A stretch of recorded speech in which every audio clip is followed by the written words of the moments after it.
Steady progress continues to be made on the new Winona Bridge that will span the Mississippi River in 2016. Project manager Terry Ward spoke to business leaders during a Winona Chamber of Commerce Eggs and Issues breakfast last Wednesday. Ward stated the project has been broken down into 4 stages and multiple work packages, many of which will run concurrently. We've got the project broken into 5 work packages. And again, just to talk through our scenario, work package 1 was a piling procurement for the new bridge. The piling has been purchased and fabricated. It's actually come from down by St. Louis, and it's actually on the Dresbach project right now on its way to Winona. Our second work package was basically the building the access to the river. Basically, we're pretty well done with what we need for access. The third work package is the river foundations, which we're getting started on, and the permanent work, as I've mentioned. The fourth package is completion of the new bridge and all the roadway work, and that's scheduled for letting in late January next year.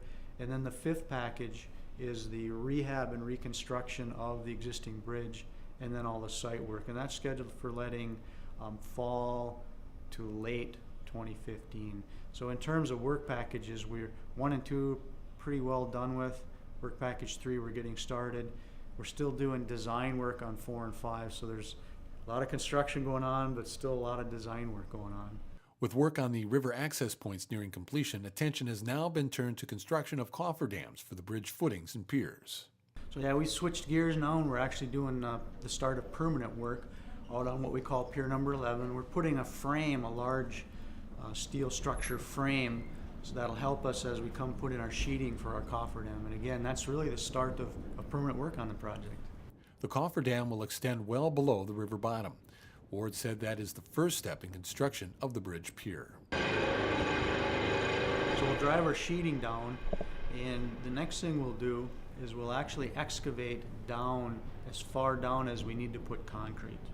So we'll clean out the bottom and excavate it. We'll then drive piling for the new foundation of the bridge.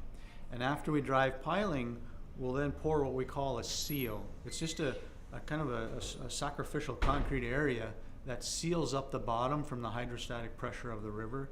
Then we'll dewater the cofferdam. As we dewater the cofferdam, that allows us to go down then and actually start placing rebar and building that new bridge foundation and a new bridge pier coming out of the water. So the cofferdam, basically it allows our team to work in the dry as we're coming out of the river. According to Ward, the construction goal is to have the piers built to the 100-year flood elevation before the river floods in spring. Not reaching that goal could mean months of project delays. Our goal is for the 3 main river piers on the new bridge, which is piers, in our world is piers 10, 11, and 12, to have the cofferdam built, have the piers built up to what we call a 100-year flood elevation. The bottom of the pier column, it's the top of the pedestal or bottom of that pier column, by spring flooding, which we're anticipating late March, early April.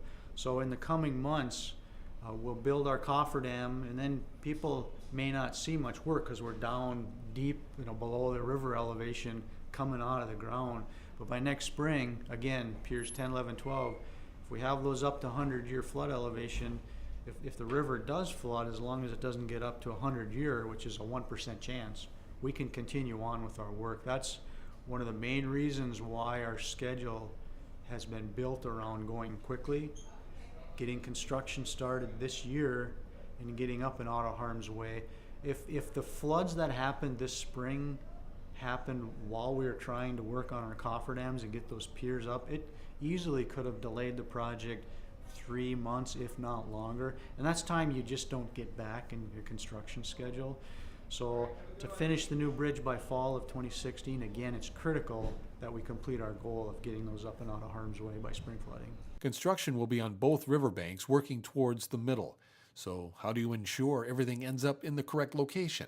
The contractor came out and they put the frame in where they think it goes, and then we survey it. We survey the corners, and we have several survey crews actually do that, one from the contractor, one from MnDOT. So we make sure that we've got that top side frame properly built. Then we start putting our sheeting in and building the box. But that's our control, is that frame up on top that people can see on our Facebook page, and we build from there. Ward said there has been a lot of public outreach connected to the project. The feedback received has allowed MnDOT to plan as such that street closures caused by construction will be minimal. We've done a lot of public outreach in terms of crafting this maintenance of traffic and staging plan, public meetings, meetings with staff, meetings with businesses, and we heard some pretty strong messages. Number one, keep the river open. Keep Trunk Highway 43 across that river open, and we're committed to doing that. But number two, 2nd Street is a pretty high truck road in terms of local movements of goods and materials. Try and minimize that as much as we can. So we think, working with the local community and city staff and others, we've developed a plan that while there be some inconveniences, it really minimizes those inconveniences and highlights the critical areas from the community that they're concerned about. So to push all the work on 2nd Street out to the latter stages of the project and compress it into a maximum 6-week timeline, we think is what the community will really appreciate seeing. MnDOT has tentatively scheduled another meeting for business owners to talk with transportation and construction officials. That will happen on October 30th. The project staging plan will be outlined at that time, and project questions can be answered.